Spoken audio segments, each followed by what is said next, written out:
Okay, so if you've opened xTool Studio and thought, where do I actually start? Then this video is for you.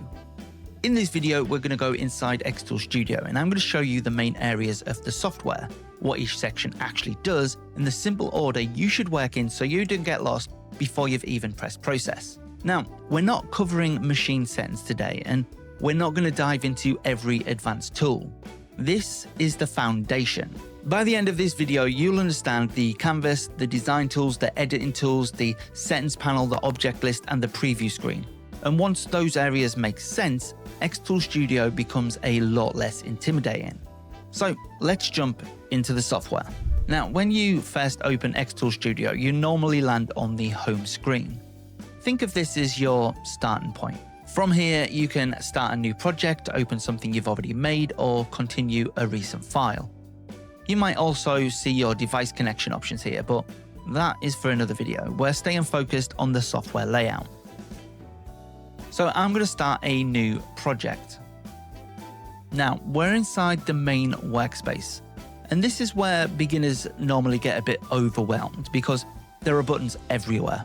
But the easiest way to understand this screen is to split it into 5 areas: the canvas, the left toolbar, the top editing toolbar, the right settings panel, and the preview or processing area.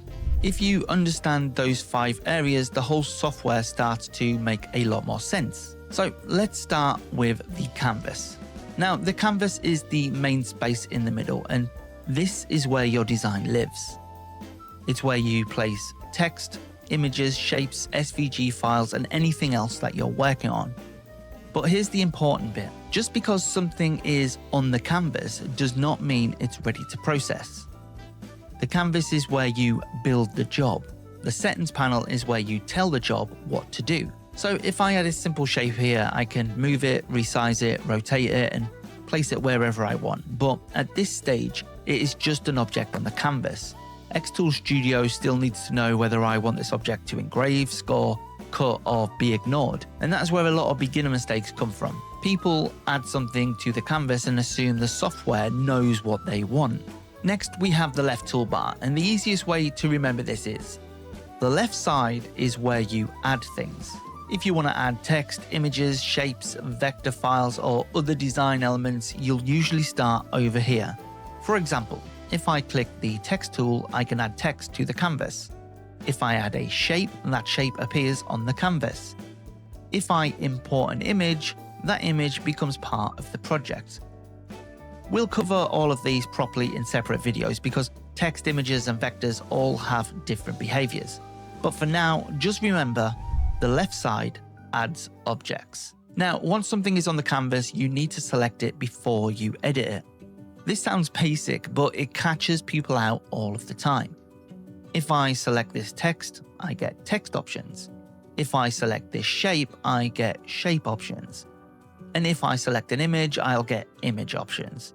So if you ever feel like a tool or setting has disappeared, check whether you've actually selected. That brings us to the top editing toolbar. This area changes depending on what you have selected.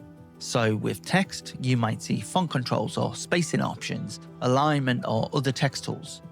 With a shape, you might see size, position, rotation, flip, or alignment tools. And with an image, you'll get image-related options instead. So the workflow is simple. Select the object first, then edit it. Don't go looking for settings before you've clicked the thing you actually want to change. One of the most useful things here is size and position. You can drag things around manually, but if the size actually matters, don't guess it.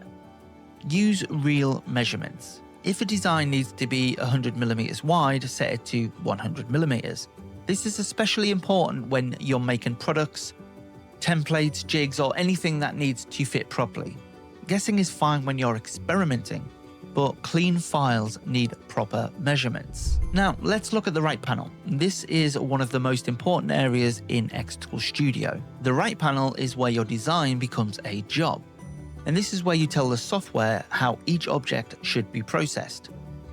So, for example, I might want this text to engrave. I might want this outside shape to cut. And I might want another line to score. Those are different operations. They should not all be treated the same. This is probably the biggest beginner mistake. People select the whole design, change one setting, and accidentally apply that setting to everything. So the engraved text becomes a cut line, and the cut line becomes an engraving. So before you process anything, check each part of the design and check what it is set to do.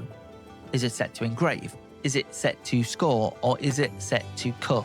Or sometimes, is it set to ignore? The software doesn't care what you meant, it only follows the instructions you gave it. Next we have the object list and layers. We'll cover layers properly in another video because they are really useful for more complex projects. But for now, think of this area as your project contents page. It shows you what is actually inside the file.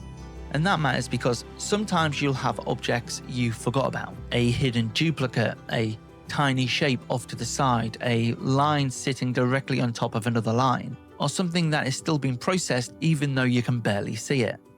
So if a file ever feels messy, check the objects list. It helps you see what is really there. You can also group objects.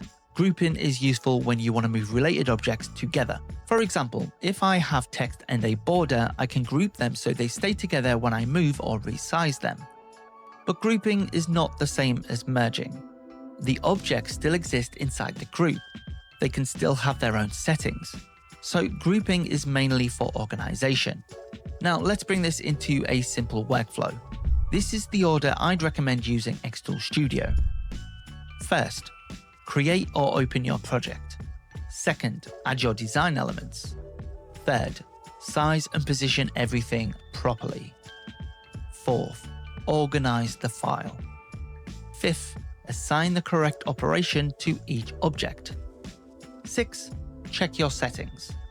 And seventh, preview the job before you process it. Most beginners work backwards. They start worrying about settings before the design is even clean. A better workflow is design first, organize second, settings third, and process last. Finally, let's look at the preview stage. Before you send anything to the machine, preview the job. This is your final chance to catch mistakes. Check that everything is in the right place, check that the right objects are engraving, check that the right objects are cutting, check that nothing is missing, and check that nothing is being processed twice. If something looks wrong, go back, fix it, and preview again. That little habit can save you a lot of wasted material. So that is the basic map of xTool Studio. You don't need to know every advanced feature yet. You just need to understand what each main area does. The canvas is where the design lives.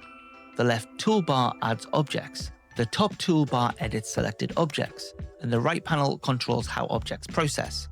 The object list keeps the file organized. And the preview is your final check. Now in the next video, we're going to look properly at text because text sounds simple, but once you get into fonts, spacing, curves, warping, and path layout, there is a lot more going on than beginners realize. So if this series is going to help you, make sure you subscribe, and I'll see you in the next one. Ciao.